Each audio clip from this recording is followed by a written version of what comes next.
Untuk sub pokok bahasan yang kedua, kita akan mengenal potensial listrik. Jika pada video sebelumnya kita belajar mengenai energi potensial listrik, maka yang kedua potensial listrik saja, tidak ada kata energinya. Nah, apa bedanya?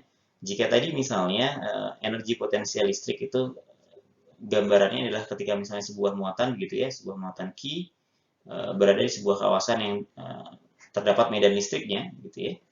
Maka si muatan ini kan tentu saja menyimpan sebuah energi gitu ya, seperti halnya energi potensial gravitasi begitu ya. Karena posisinya terhadap ketinggian permukaan bumi, maka sama ketika misalnya ada muatan yang berada di sebuah kawasan yang dipengaruhi oleh medan listrik, maka dia juga menyimpan sebuah energi yang bisa jadi nanti menjadi gerak begitu. Nah, total energi yang disimpan oleh si Q ini kita sebut sebagai energi potensial listrik. Nah, lalu apa bedanya dengan potensial listrik saja? Potensial listrik saja ini didefinisikan sebagai total energi yang disimpan oleh si Q akibat adanya medan, gitu ya, akibat posisi dia berada di kawasan medan listrik, atau disimbolkan U, dibagi besarnya muatan itu sendiri, dibagi Q. Nah, satuannya adalah volt, gitu ya, atau joule per coulomb. Jadi kalau joule tadi ya, energi total energi yang disimpan dibagi muatan dia sendiri, maka potensial listrik itu disebut sebagai energi potensial per satuan muatan. Gitu. Ya, sama-sama skalar, begitu ya, artinya berbeda dengan medan dan gaya listrik. Potensial listrik ataupun energi potensial listrik, baik itu yang U maupun yang V, gitu ya, ini V, merupakan besaran skalar. Kalau skalar berarti berbeda dengan vektor, dia punya besar dan arah, tetapi kalau skalar, dia hanya mempunyai besar, tidak memiliki arah. Nah, selanjutnya, electric field atau medan listrik kan selalu mengarah dari potensial yang tinggi ke potensial yang rendah. Gitu ya. Kita tahu bahwa kalau yang muatan yang lebih positif itu memiliki potensial yang tinggi begitu ya, dan yang lebih negatif itu potensialnya rendah. Nah, kita tahu kalau misalnya ada kawasan seperti ini, maka medan listriknya selalu mengarah ke bawah, karena kalau yang plus dia meninggalkan sumber, kalau yang minus dia akan menuju sumber kan, garis-garis medannya.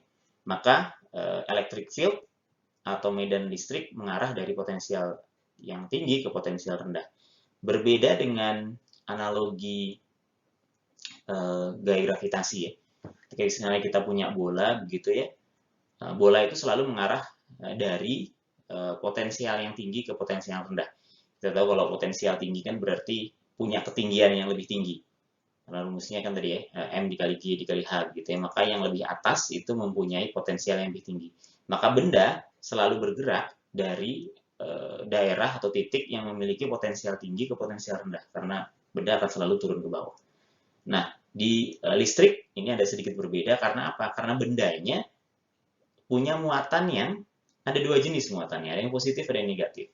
Kalau bola di daerah gravitasi kan tidak kemudian ada positif dan negatifnya. Nah, untuk muatan yang positif, maka dia akan bergerak dari potensial tinggi ke potensial rendah, gitu ya. Bayangkan kalau misalnya kita punya muatan positif di sini, ya pasti akan dia punya kecenderungan untuk bergerak ke bawah kan, karena dia akan tolak menolak dengan yang positif. Katakanlah ini ada sebuah sumber muatan positif dan ini sumber muatan negatif, dan dia akan selalu tarik menarik, gitu.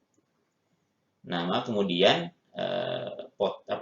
muatan yang positif ini ya maksud dari yang poin kedua ini adalah bahwa si muatan positif ini akan cenderung bergerak dari potensial yang lebih tinggi ke potensial yang lebih rendah. Sebaliknya, kalau saya misalnya di kawasan ini punya muatan negatif begitu ya, kita tahu kalau ada muatan negatif terus di sini ada sumber yang positif ini negatif, maka dia akan cenderung ke atas karena dia akan tarik menarik dengan yang positif dan tolak menolak sesama negatif. Maka di sini disebutkan negative charge accelerates from a region of lower potential. Jadi dia akan bergerak dari potensial yang lebih rendah ke potensial yang lebih tinggi. Gitu ya. Jadi seolah-olah kalau bola tadi naik ke atas begitu ya, tetapi ya tentu saja berbeda Sekali lagi, kalau di gaya gravitasi kan kita tidak bisa mengklasifikasikan benda itu negatif atau positif. Bendanya satu, gitu ya, selalu bergerak dari potensial tinggi yang punya ketinggian ke rendah. Nah, kalau yang listrik, sekali lagi saya ulang-ulang, terdapat perbedaan karena tergantung muatannya. Muatan positif akan bergerak dari potensial tinggi ke rendah, muatan negatif akan bergerak dari potensial rendah ke potensial yang tinggi.